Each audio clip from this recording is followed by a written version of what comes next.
Selamat datang di channel saya Benua Douki, jangan lupa di subscribe, like, dan share ya guys. Admin doakan semoga kalian sehat semua. Selamat mendengarkan. Douzili, tahap ketiga. Menghadapi monumen ujian ajaib karena menampilkan 5 kata besar yang menyakitkan, pemuda itu berdiri tanpa ekspresi, bibir melengkung membentuk senyuman kecil yang mengejek diri sendiri. Dia dengan erat mengepalkan tinjunya dan karena kekuatan yang digunakan, kukunya yang sedikit tajam menusuk jauh ke dalam telapak tangannya, membawa saat-saat kesakitan yang singkat. Xiaoyan, Douzili, tahap ketiga. Ranking rendah. Di samping monumen pengujian Douki, seorang pria parubaya melihat hasil di monumen dan mengumumkannya dengan suara acuh tak acuh. Segera setelah pria parubaya selesai berbicara, tanpa banyak kejutan, orang-orang di alun-alun mulai membuat keributan dan mengejeknya. Tahap ketiga, seperti yang diharapkan. Jenius ini sekali lagi mundur selangkah. Sampah ini benar-benar mempermalukan seluruh klannya. Jika ayahnya bukan pemimpin klan, sampah semacam ini pasti sudah diusir dari klan. Tidak ada yang akan peduli padanya, dan tidak akan ada hal seperti melarikan diri dari rumah klan. Bagaimana mungkin seorang jenius terkenal dari kota Wutan jatuh menjadi seperti ini selama beberapa tahun terakhir? Siapa tahu, mungkin dia melakukan sesuatu yang tidak bisa dimaafkan dan menyebabkan para dewa marah. Ejekan dan tawa yang ditujukan padanya datang dari segala arah dan bergema di telinga pemuda yang tak bergerak, seolah menusuk jantungnya. Dia tidak bisa menahan nafas dengan berat. Dia mengangkat kepalanya untuk menampakkan wajah yang lembut dan tidak dewasa, mata hitam legam melirik orang-orang seusianya yang juga mengejeknya. Bibirnya, yang sebelumnya penuh dengan ejekan terhadap diri sendiri, berubah menjadi penuh dengan kepahitan. Orang-orang ini, apakah mereka selalu sedingin ini? Atau karena 3 tahun lalu mereka tersenyum dengan rendah hati untuk memberi selamat, dan sekarang mereka ingin mengambilnya kembali? Sambil tersenyum pahit, Xiaoyan berbalik dan diam-diam berjalan kembali ke sekelompok orang. Sosoknya yang kesepian sepertinya tidak bisa menyesuaikan diri dengan lingkungan sekitar. Selanjutnya, Xiao Mei, mendengar suara penguji, seorang gadis remaja dengan cepat berlari dari kerumunan. Saat dia naik ke panggung, gumaman dan diskusi menjadi tenang dan setiap pasang mata yang berapi-api terkunci di wajahnya. Gadis remaja itu tidak lebih dari 14 tahun. Meski kecantikannya tidak begitu terlihat, wajah kekanak-kanakannya yang kecil dikombinasikan dengan kepolosannya menarik perhatian penonton. Dia dengan cepat melangkah maju dan meletakkan tangan mungilnya di atas monumen batu hitam itu. Dia kemudian menutup matanya dengan lembut. Saat gadis itu menutup matanya, monumen itu bersinar terang sekali lagi. Douzili, tahap ketujuh. Xiao Mei, Douzili, tahap ketujuh. Ranking tinggi. Ya, mendengar penguji membacakan hasilnya, gadis remaja itu tersenyum bangga. Tahap 7 Douzili. Mengesankan sekali. Kalau begini, dalam 3 tahun dia akan dinamai Douze sejati.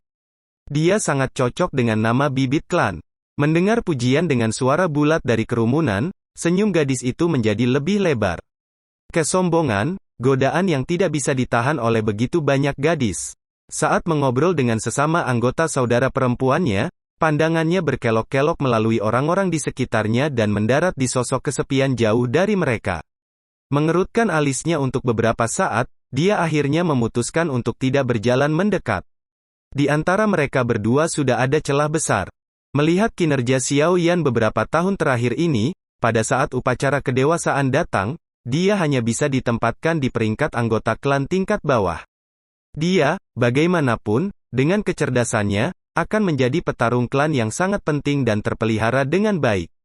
Tidak akan ada batasan untuk masa depannya. Desahan yang tidak bisa dijelaskan muncul dari dirinya. Xiao Mei mengingat kembali pemuda dari 3 tahun lalu, penuh dengan energi dan kebanggaan.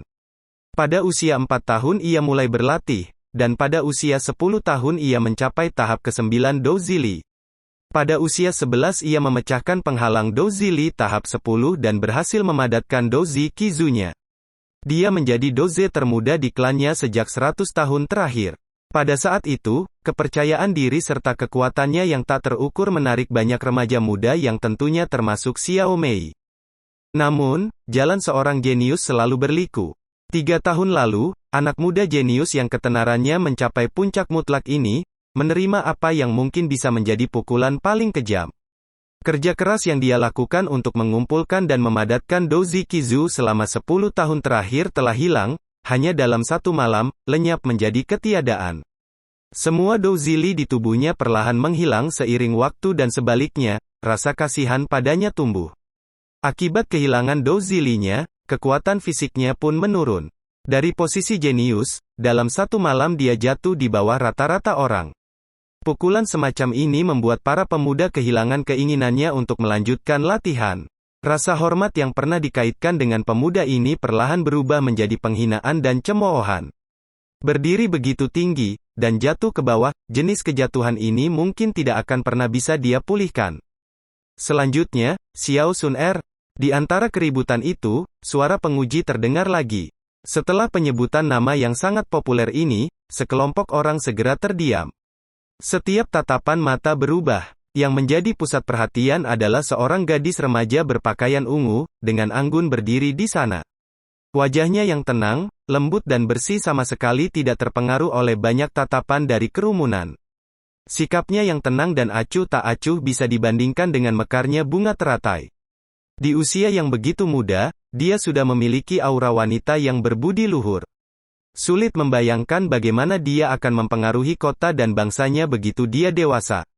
Gadis berpakaian ungu ini, jika dibandingkan dengan Xiao Mei dalam hal kecantikan, jelas berada beberapa tingkat di atasnya.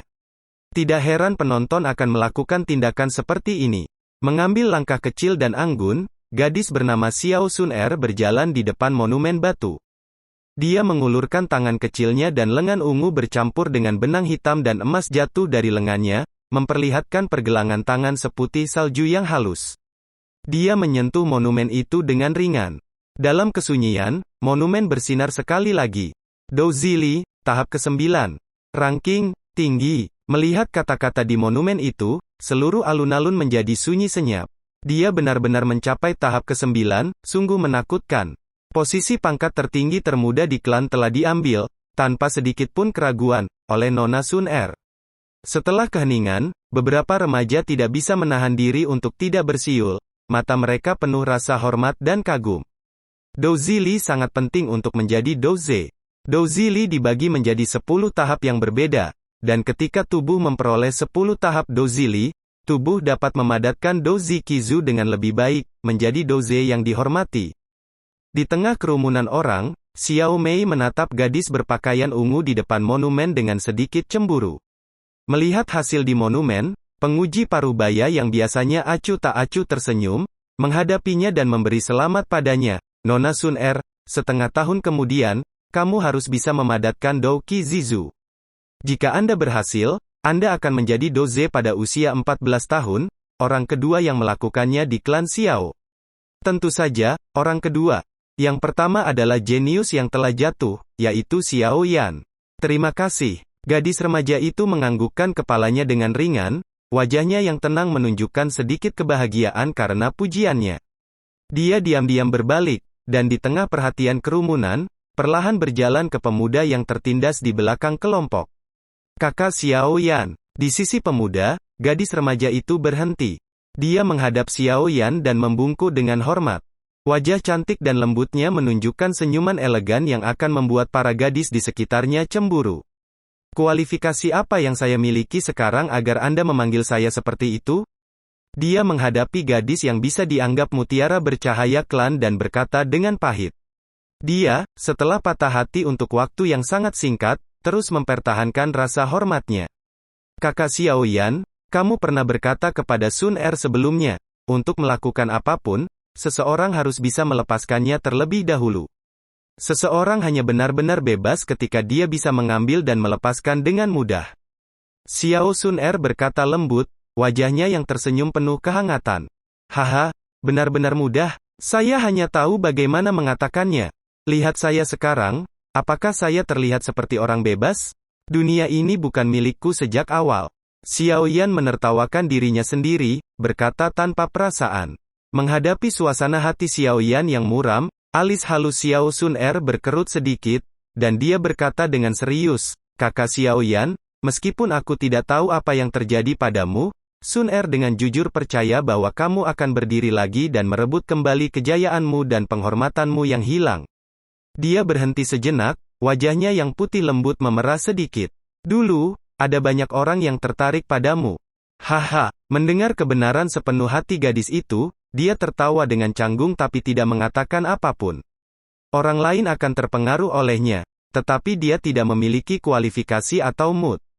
Sebaliknya, dia diam-diam berbalik dan berjalan menjauh dari alun-alun. Berdiri diam dan menghadapi punggung pemuda yang kesepian, dia ragu-ragu untuk beberapa saat sebelum mengejarnya dan berjalan berdampingan dengannya. Sementara itu, dari belakang terdengar peluit serigala cemburu. Bulan seperti lempengan perak dan bintang-bintang memenuhi langit. Di puncak tebing, Xiao Yan berbaring di atas rumput dan di mulutnya ada seutas rumput hijau. Dia mengunyahnya sedikit dan membiarkan rasa pahit menyebar ke mulutnya secara perlahan. Dia mengangkat telapak tangan putihnya dan meletakkannya di depannya, menghalangi bulan dan hanya membiarkan cahaya bulan melewati celah di antara jari-jarinya. Dia melihat bulan perak raksasa melingkar di langit. Memikirkan kembali pengujian di sore hari, Xiao Yan menghela nafas ringan.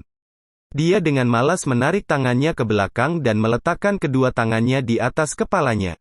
Dia tampak linglung. Sudah 15 tahun, ya, suara lembut yang tiba-tiba keluar dari remaja muda itu tanpa peringatan apapun. Dalam benak Xiao Yan, ada rahasia yang hanya dia sendiri yang tahu, dia bukan orang dari dunia ini.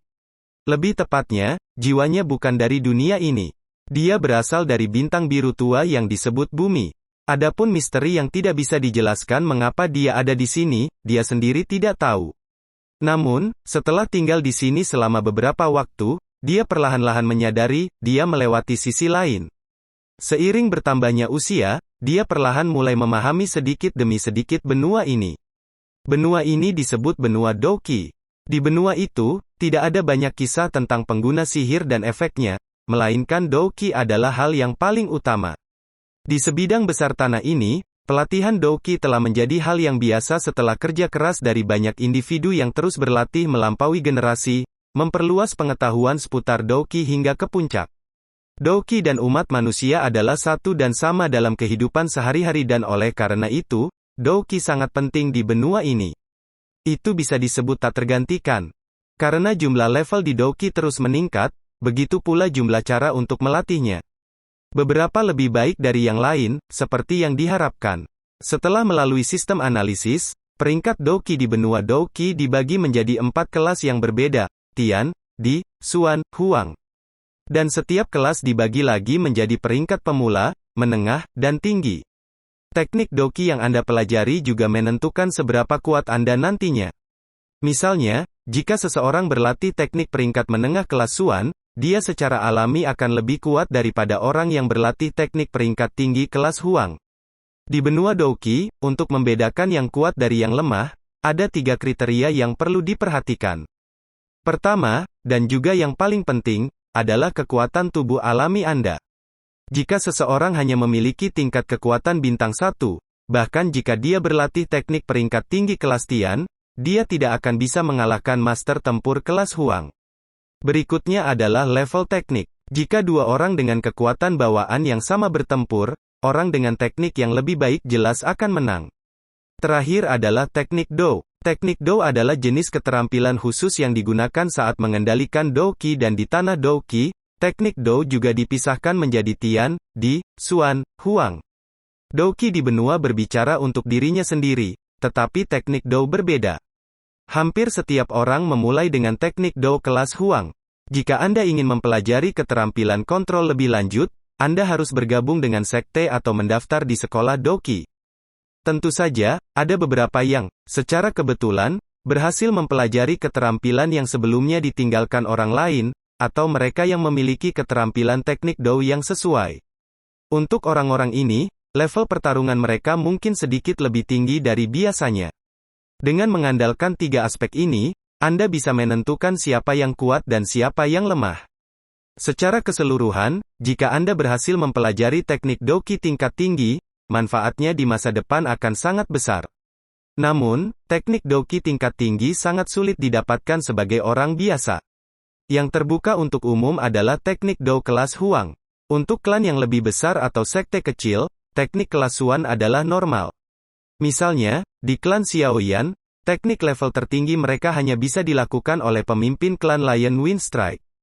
Itu adalah teknik peringkat medium kelas Xuan gaya angin. Di atas kelas Xuan adalah kelas Di, tetapi teknik tingkat tinggi semacam ini mungkin hanya dapat diperoleh oleh organisasi seperti negara yang kuat. Adapun kelas Tian, dalam 100 tahun, itu tidak muncul sekalipun. Seperti yang dinyatakan sebelumnya, orang biasa yang mencoba mendapatkan teknik tingkat tinggi seperti mencoba mendaki gunung tanpa peralatan. Namun, tidak ada yang mutlak. Di dunia Douqi, ada ribuan klan. Di utara, ada orang yang disebut sebagai tak terkalahkan. Mereka menyatukan jiwa mereka dengan hewan liar dan menjadi barbar. Di selatan, ada klan roh binatang kelas tinggi yang cerdas dan berbakat, dan bahkan orang-orang dunia bawah yang aneh dan terkenal. Karena luasnya benua, pasti ada kasus sosok tak bernama, yang secara kebetulan, terjadi karena keajaiban yang membuat mereka kuat. Atau, mungkin, ada orang yang terikat oleh takdir untuk menemukan teknik yang kuat.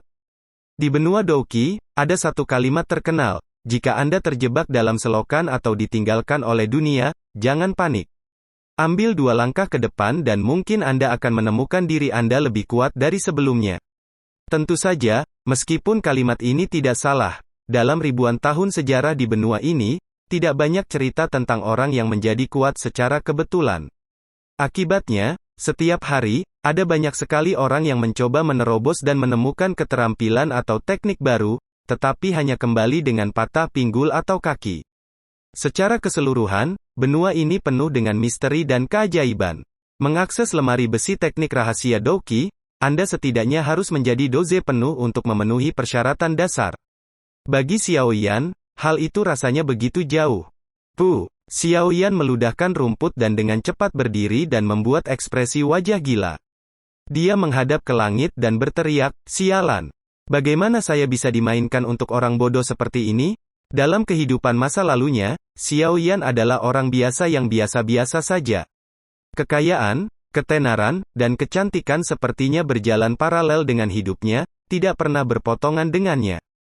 Kemudian, ketika dia datang ke benua ini, Xiaoyan terkejut. Karena rangkaian pengalaman kedua, semangatnya menjadi jauh lebih kuat daripada orang kebanyakan. Harus diketahui bahwa di benua Douqi, semangat Anda ditentukan sejak lahir. Mungkin, seiring bertambahnya usia, itu akan sedikit menguat, tetapi tidak ada teknik yang diketahui untuk melatih semangat Anda menjadi lebih kuat. Semangat kuat Xiaoyan yang memberinya bakat, serta ketenarannya sebagai seorang jenius. Untuk orang biasa, jika mereka diberitahu bahwa mereka bisa menjadi jenius, ada sedikit keraguan bahwa mereka akan mengklaim ketenaran mereka dan menjalani kehidupan yang mewah. Untuk orang biasa seperti Xiaoyan, ketika dia mulai melatih dozikinya, godaan untuk bisa naik ke ketenaran akan menjadi tak tertahankan. Tentu saja dia tidak akan memilih untuk tetap bersembunyi dan terus berlatih. Jika tidak ada kecelakaan, Xiaoyan mungkin bisa tumbuh lebih besar dengan label jeniusnya. Sayangnya, pada usia 11, labelnya dicuri darinya dan dalam satu malam, seorang jenius berubah menjadi sampah. Setelah berteriak sekuat tenaga untuk beberapa saat, Xiaoyan akhirnya tenang dan wajahnya kembali tenang. Tidak peduli seberapa marah dia tidak akan bisa mendapatkan kekuatannya kembali. Dengan getir menggelengkan kepalanya, Xiaoyan merasa sedih. Dia tidak tahu apa yang terjadi pada tubuhnya, dan tidak ada yang tampak luar biasa. Semangatnya tumbuh seiring bertambahnya usia, seperti yang diharapkan. Daya serap dozikinya juga sangat cepat. Itu lebih cepat dari petarung terkuat beberapa tahun yang lalu. Semua faktor ini seharusnya berarti bahwa Xiaoyan adalah seorang jenius alami, tetapi semua doziki yang dia serap tampaknya benar-benar hilang. Harga dirinya terpukul dan dia hanya bisa merasa tertekan. Mengambil napas dalam-dalam lagi, Xiaoyan mengangkat tangannya. Di jarinya ada cincin hitam dengan desain sederhana. Bahan yang digunakan untuk membuatnya tidak diketahui. Di atasnya juga ada beberapa tanda. Ini adalah satu-satunya hadiah yang diberikan almarhum ibunya kepadanya sebelum dia meninggal. Dia mulai memakainya sejak usia 4 tahun dan bahkan sekarang, 10 tahun kemudian, dia masih memakainya. Itu adalah hadiah berharga dari ibunya dan Xiao Yan sangat menghargainya. Dia menggosok cincin itu dan berkata dengan getir, beberapa tahun ini, aku benar-benar mengecewakan ibu, ya? Menghela nafas dalam-dalam, Xiao Yan dengan cepat berdiri dan berbalik, berkata kepada sosok hitam dari hutan, ayah, mengapa kamu datang? Meskipun Douziki-nya hanya tahap ketiga, kesadaran spiritualnya mirip dengan Douze bintang 5, bahkan mungkin lebih baik. Saat memikirkan ibunya, dia tiba-tiba merasakan gangguan dari hutan. Ah, Yan ini sudah sangat larut. Kenapa kamu masih di sini? Dari dalam gugusan pohon, setelah beberapa saat hening, sebuah suara lembut terdengar. Pepohonan bergetar sedikit dan seorang pria parubaya melompat keluar dengan wajah tersenyum lebar. Matanya terpaku pada putranya di bawah sinar bulan. Pria parubaya itu mengenakan tunik abu-abu yang tampak mahal. Dia berjalan dengan bangga dan bermartabat dan wajahnya menunjukkan itu. Dia adalah pemimpin klan Xiao, serta ayah Xiao Yan, seorang bintang 5 Douzi, Xiao Zhan. Ayah, kenapa kamu belum kembali untuk beristirahat? Menghadapi pria parubaya itu, senyum Xiao Yan menebal. Meskipun dia memiliki ingatan lain, ketika dia lahir, orang di depannya memperlakukannya dengan cinta dan perhatian. Ketika dia kehilangan kekuatan dan semangatnya, cinta itu tidak berkurang tetapi malah tumbuh. Ini menusuk hati Xiao Yan, membuat Xiao Yan mengenalinya sebagai ayahnya. Yan, apakah kamu masih memikirkan tentang apa yang terjadi sore ini? Mengambil langkah besar ke depan, Xiao Zhan tersenyum lagi. Haha, apa yang harus dipikirkan? Itu sesuai dengan harapan saya. Xiao Yan menggelengkan kepalanya dan memaksakan senyum. Ah, melihat wajah lembut Xiao Yan, Xiao Zhan menghela nafas.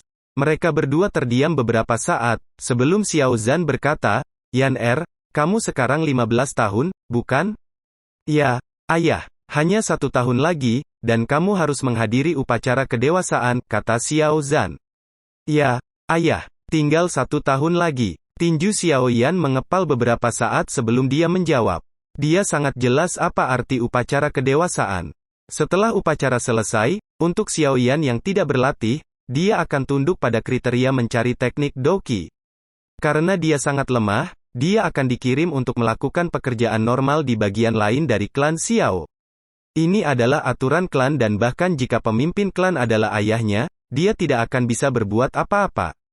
Jika seseorang tidak mencapai Douze pada usia 25 tahun, klan itu akan menyerang mereka. Maaf, Yan jika Anda tidak mencapai tahap Douziki 7 tahun depan, saya tidak dapat melakukan apapun untuk membantu Anda, tidak peduli seberapa besar keinginan saya. Di klan ini, saya bukan satu-satunya pembuat keputusan. Ada juga para kakek tua menungguku untuk membuat kesalahan. Melihat Xiao Yan yang damai, Xiao Zhan bersuara dengan rasa bersalah. Ayah, saya akan terus bekerja keras. 1 tahun kemudian, saya pasti akan mencapai tahap ke-7 Douziki. Xiao Yan meyakinkan ayahnya, 4 tahap dalam 1 tahun? Ah, jika itu adalah aku dari sebelumnya, mungkin itu mungkin, tapi sekarang, aku mungkin tidak memiliki banyak kesempatan. Meskipun Xiao Yan berusaha meyakinkan ayahnya, dia sendiri pahit tentang hal itu. Mengetahui sepenuhnya posisi Xiao Yan, Xiao Zhan hanya bisa menjawab sambil menghela nafas. Dia tahu bahwa 4 tahap Douziki dalam setahun sangat sulit. Dia dengan lembut menepuk kepala Xiao Yan, dan tersenyum, berkata, ini sudah cukup larut, kamu harus kembali dan beristirahat. Besok, klan kedatangan tamu dan kamu tidak boleh melewatkan upacaranya. Tamu? Siapa? Xiao Yan bertanya, penuh rasa ingin tahu. Kamu akan tahu besok. Xiao Zhan mengedipkan mata pada Xiao Yan yang gelisah, pergi dengan senyum lebar di wajahnya. Jangan khawatir, ayah. Saya akan bekerja sangat keras. Xiao Yan mengusap cincin sederhana sambil mengangkat kepalanya dan berbisik. Tepat ketika Xiao Yan mengangkat kepalanya, cincin hitam di jarinya tiba-tiba menyala dengan cahaya misterius dan menyala. Berkedip, Xiao Yan menyadari itu bukan manusia. Seorang pria muda sedang bermeditasi di tempat tidurnya. Di depannya, tangannya digenggam dengan cara yang aneh namun santai. Dadanya naik dan turun dengan damai dengan irama napasnya. Semuanya hanya begitu alami. Dengan setiap napas yang diambilnya, aliran putih pucat dari apa yang tampak seperti udara melesat ke hidung dan mulut pemuda itu, masuk ke dalam tubuhnya dan membentuknya kembali. Saat pemuda itu bermeditasi, kilauan aneh namun redup muncul sesaat pada cincin hitam polos yang ia kenakan di jarinya. Pria muda itu perlahan-lahan menghela napas dan membuka matanya, berkedip. Sebuah cahaya putih pucat melintas di pupil hitamnya, itu adalah Doki yang baru saja diserap tetapi belum sepenuhnya disempurnakan. Butuh usaha keras untuk mendapatkan Doki itu, tapi, sialan, menghilang lagi. Tidak, tolong, jangan. Pria muda itu berusaha mati-matian untuk menjaga agar Doki yang hilang tidak menyelinap pergi tetapi tidak berhasil. Saat sepotong terakhir dari Doki meninggalkan tubuhnya, wajah pemuda itu berubah dari tenang menjadi marah dan putus asa dan suaranya naik karena marah. Dia mengepalkan tangannya menjadi kepalan tangan dan dengan cepat mengepalkan dan melepaskannya. Akhirnya, pandangannya beralih dari amarah yang ekstrim menjadi senyum yang dipaksakan. Lagi pula, tidak ada yang bisa dia lakukan untuk itu. Dengan letih, dia menarik tubuhnya dari tempat tidur dan meregangkan kakinya yang kaku. Dengan hanya Doki dari tahap 3, masalah kasar seperti itu selalu ada. Setelah melakukan beberapa latihan di kamarnya yang sederhana, suara tua dan keriput terdengar di luar pintu. Tuan muda, para pemimpin klan telah meminta kehadiranmu di aula. Pemuda itu adalah putra ketiga dari pemimpin klan, Xiao Yan.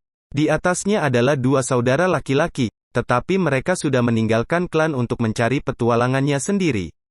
Hanya pada setiap akhir tahun mereka akan kembali dan bertemu keluarga mereka. Namun secara keseluruhan, kedua saudara lelaki itu sangat baik pada adik lelaki mereka, Xiao Yan, bahkan ketika ia jatuh dari kejeniusan dan menjadi sepotong sampah. Datang, Xiao Yan mengganti pakaiannya dan keluar. Di luar kamarnya ada seorang penatua berjubah hijau. Ayo pergi. Melihat wajah segar pemuda itu, penatua itu menganggukkan kepalanya. Tetapi ketika dia berbalik, matanya menunjukkan kilasan penyesalan. Jika tuan muda memiliki bakatnya sebelumnya, dia mungkin akan menjadi doze yang hebat, sia-sia. Penatua dan pemuda itu menyeberang melalui halaman belakang dan akhirnya tiba dengan tenang di aula penyambutan. Setelah mengetuk dengan sopan, keduanya masuk dengan lembut. Aula itu cukup besar, tetapi sudah ada banyak orang di dalamnya.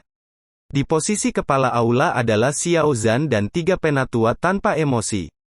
Mereka adalah tetua klan dan sama pentingnya dengan pemimpin klan. Di sebelah kiri, di bawah 4 adalah penatua lain dari klan. Para penatua ini tidak memiliki kekuatan sebanyak penatua klan, namun demikian, mereka memiliki sedikit suara dan tidak dipaksa. Selain para tetua ini adalah pria muda yang telah menunjukkan janji dan bakat. Di sisi lain adalah 3 orang asing, sepertinya mereka adalah orang-orang yang diramalkan oleh Xiao Zhan tadi malam. Mata pemuda itu dengan cepat menyapu orang-orang asing itu. Dari ketiganya, ada seorang penatua mengenakan pakaian putih bulan. Meskipun tetua itu tersenyum, matanya yang kecil penuh energi, dengan gelisah memindai ruangan. Pandangan Xiao Yan merosot lebih rendah, berhenti di dada sesepuh. Di dadanya ada bulan perak dan selain itu bulan adalah 7 bintang yang bersinar. 7 bintang Dadoushi, orang ini adalah Dadoushi bintang 7? Luar biasa. Xiao Yan hampir tidak bisa menahan nafas pada tetua itu. Sesepuh itu lebih kuat dari ayahnya sendiri. Pada kenyataannya, dia adalah 2 bintang lebih kuat. Siapapun yang menjadi Dadoushi setidaknya adalah kekuatan yang harus diperhitungkan. Dengan kekuatan semacam itu, sebagian besar tempat mungkin akan terburu-buru untuk merekrutnya. Untuk dapat melihat orang yang begitu kuat, tidak mengherankan bahwa Xiao Yan terkejut. Selain tetua itu adalah sepasang pemuda. Mereka juga mengenakan jubah putih bulan. Pria itu berusia sekitar 20 tahun dan memiliki wajah tampan, ditambah dengan tubuh yang kuat. Dia jelas tipe yang ideal untuk gadis manapun. Tentu saja, yang paling penting adalah, di dadanya ada 5 bintang emas. Ini mewakili kekuatan pemuda, bintang 5 doze. Untuk bisa menjadi bintang 5 doze pada usia 20 pasti menunjukkan bakat luar biasa pemuda itu. Dengan wajah tampan dan kekuatan yang layak, pria muda ini, tidak hanya menjadi sasaran tatapan dari gadis-gadis muda di klan, bahkan Xiao Mei sesekali mengirim pandangan kepadanya. Tapi, penampilan yang diberikan gadis-gadis itu tidak berpengaruh pada pria muda itu. Seluruh fokusnya terkonsentrasi pada gadis muda di sampingnya.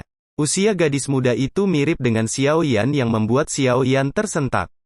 Kecantikannya bahkan menyaingi Xiao Mei. Tidak, dia lebih cantik daripada Xiao Mei.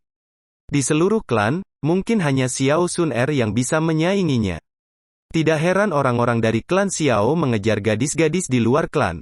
Di telinga gadis muda yang rumit itu ada anting giok hijau. Saat dia bergerak, potongan-potongan batu giok berdenting satu sama lain, berkicau bagaikan melodi yang indah dan menambahkan sedikit kemewahan kepada gadis itu.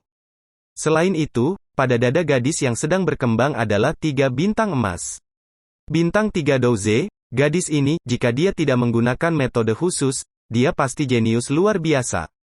Hati Xiao Yan jatuh, dia memiliki bakat yang menyaingi bakatnya yang terdahulu. Tapi Xiao Yan menjauhkan matanya dari kecantikan dingin itu. Tidak peduli apa, di bawah penampilan Xiao Yan yang tidak dewasa adalah jiwa yang matang. Meskipun gadis itu sangat cantik, dia menjaga dirinya agar tidak bertindak jorok seperti meneteskan air liur. Tindakan Xiao Yan menyebabkan sedikit ketegangan di dalam gadis itu. Meskipun dia bukan jenis yang memiliki seluruh alam semesta berputar di sekelilingnya, kecantikan dan penampilannya tidak buruk. Pandangan acak Xiao Yan padanya adalah yang pertama baginya. Ayah, 3 tetua. Berjalan cepat, Xiao Yan dengan sopan menyambut Xiao Zhan dan 3 tetua. Haha, Yan kamu datang. Di sini, duduklah. Melihat kedatangan Xiao Yan, Xiao Zhan berhenti berbicara dengan para tamunya dan mengangguk ke arah Xiao Yan, melambaikan tangannya untuk menunjukkan agar Xiao Yan mengambil tempat duduk. Dengan sedikit tersenyum, Xiao Yan mengabaikan pandangan malas, hampir penuh kebencian dari 3 tetua klan lainnya dan mencari kursinya. Tapi, dia terkejut dengan hasilnya, dia tidak punya kursi. Posisi saya di klan semakin tenggelam lebih rendah dan lebih rendah.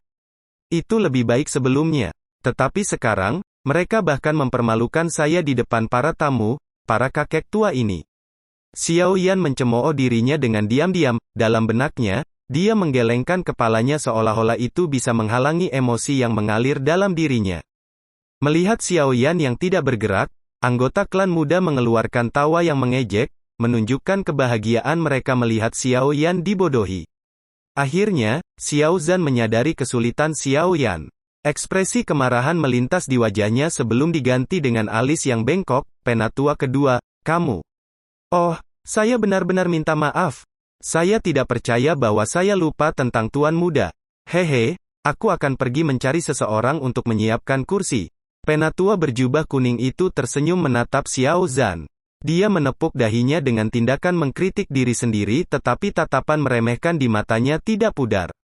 Kakak Xiao Yan, ayo duduk di sini. Suara jelas seorang gadis terdengar di seberang aula. 3 tetua menegang, pandangan mereka beralih ke Sun Er di sudut. Mulut mereka berkedut tetapi tidak ada dari mereka yang mengatakan apa-apa.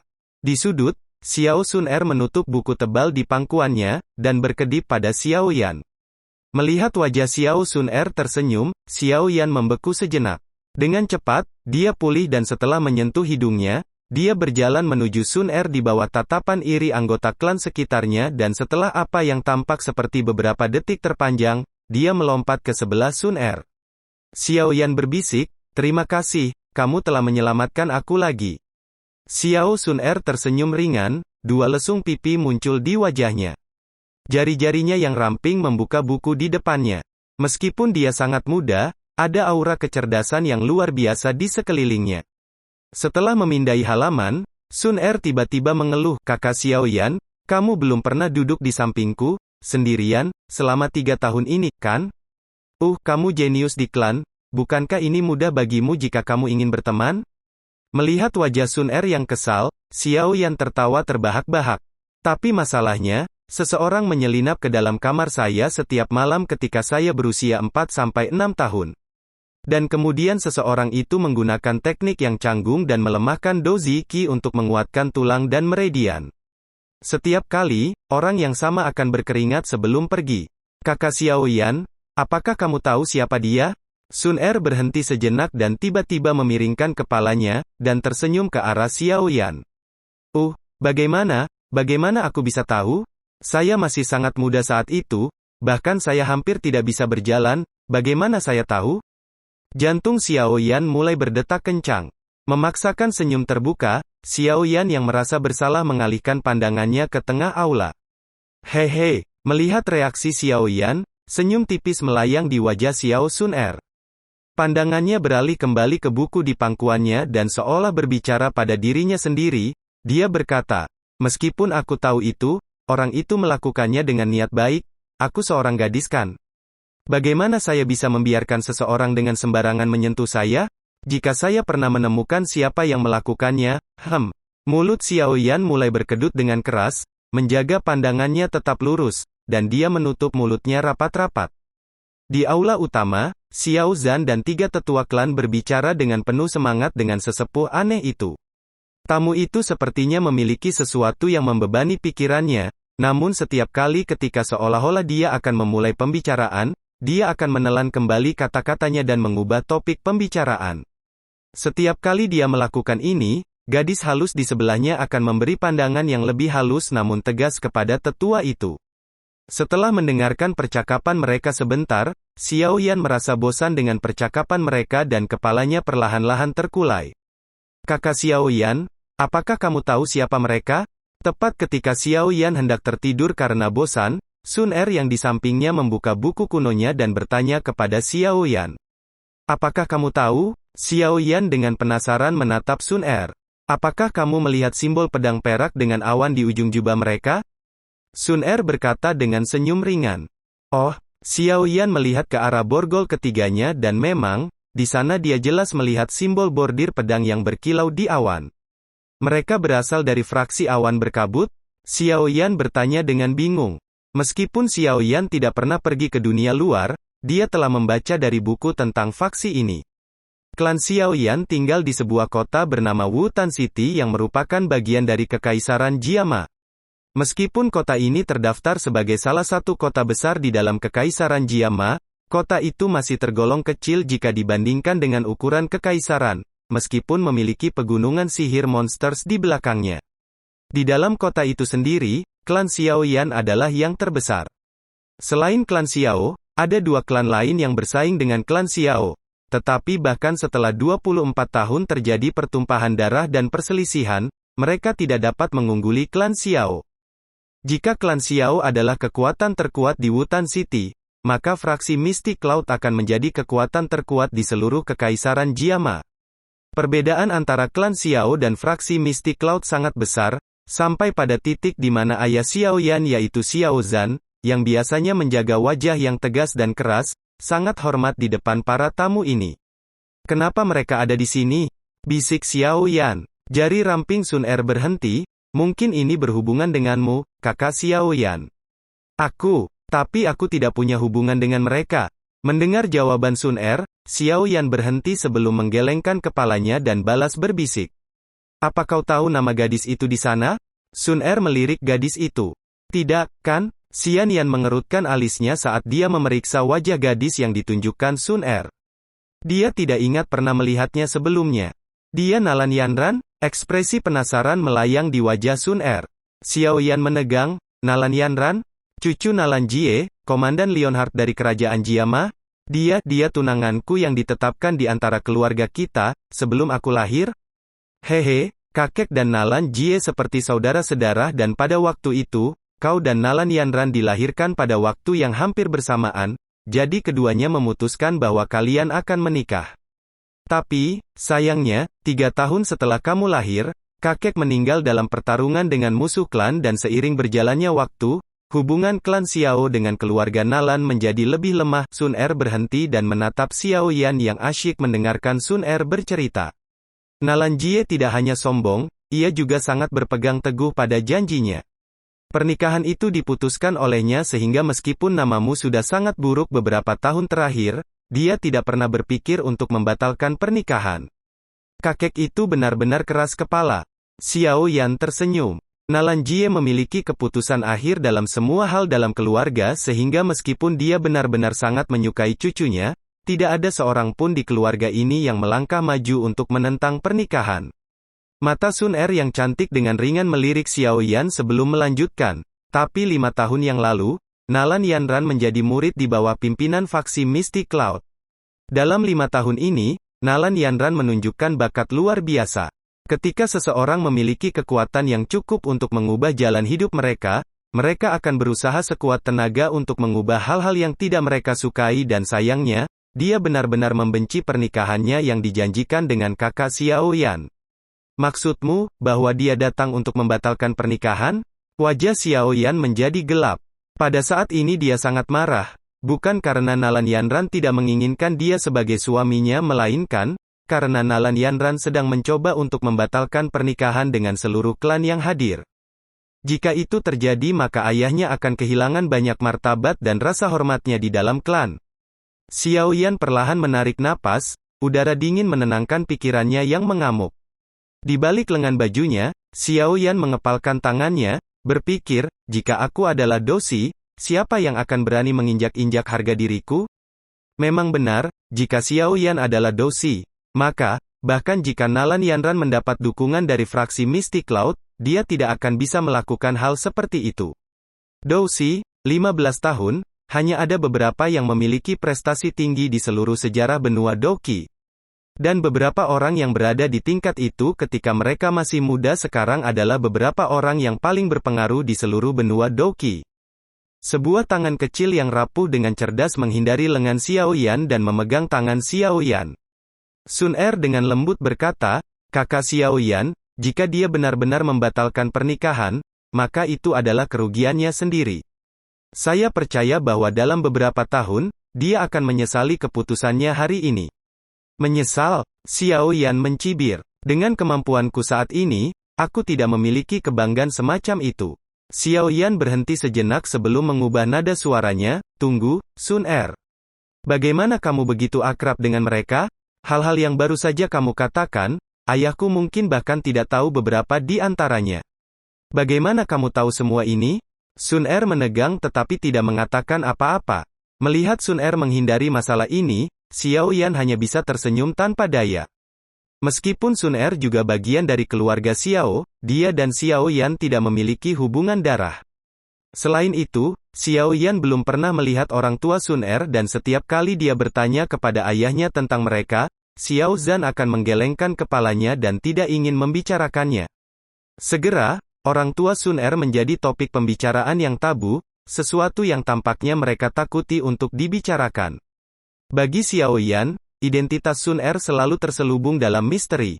Tidak peduli seberapa keras atau seberapa pintar dia mencoba, Sun Er akan selalu diam. Terserahlah, jika kamu tidak ingin mengatakannya maka tidak perlu mengatakannya. Sambil menggelengkan kepalanya, wajah Xiao Yan tiba-tiba menjadi gelap lagi. Penatua tamu, di bawah sinyal berulang dari Nalan Yanran, akhirnya berdiri. Menggunakan fraksi Mystic Cloud untuk menekan ayah? Nalan Yanran ini tentu saja menggunakan beberapa taktik tak tahu malu, kemarahan mulai tumbuh di dalam hati Xiao Yan. Penatua berjubah putih itu berdeham dan berdiri.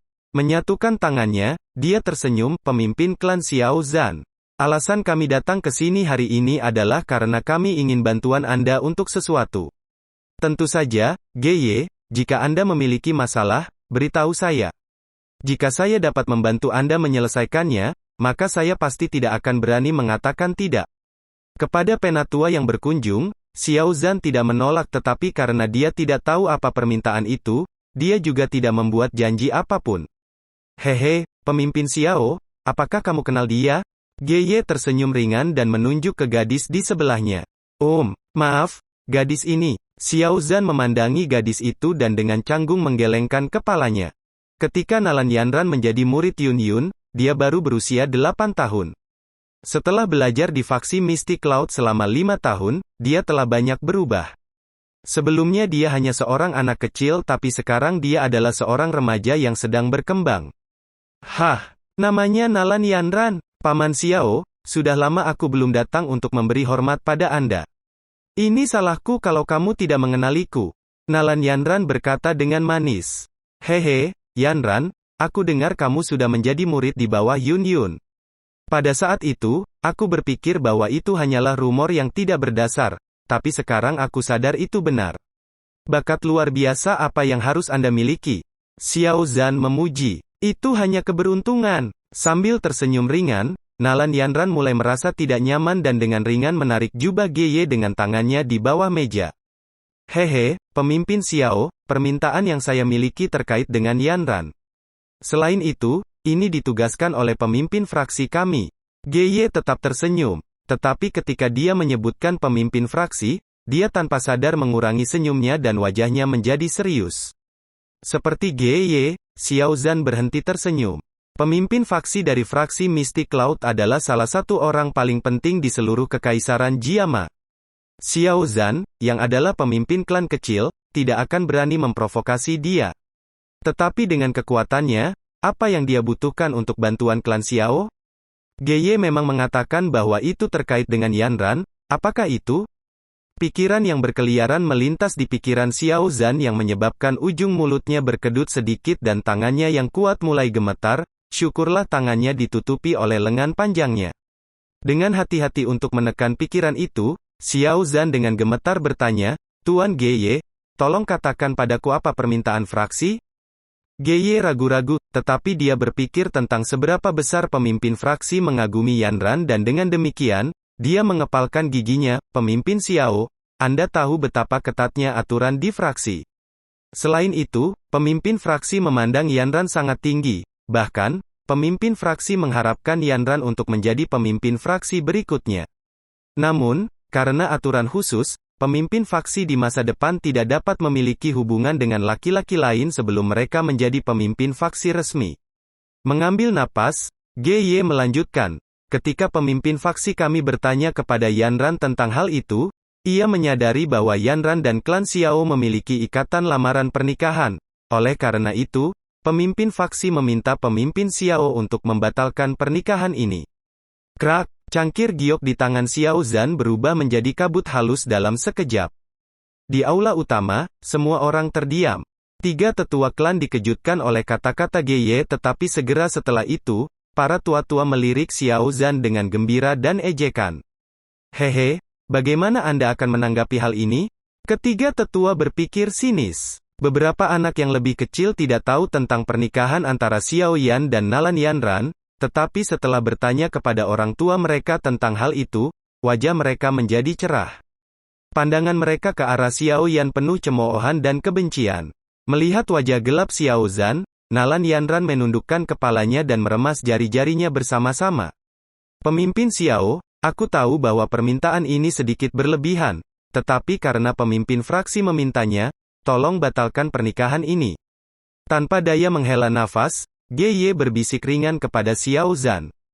Tangan Xiao Zhan meringkuk. Douki hijau samar perlahan merayap di atas tubuhnya dan akhirnya, itu membentuk kepala singa ilusi di depan wajah Xiao Zhan.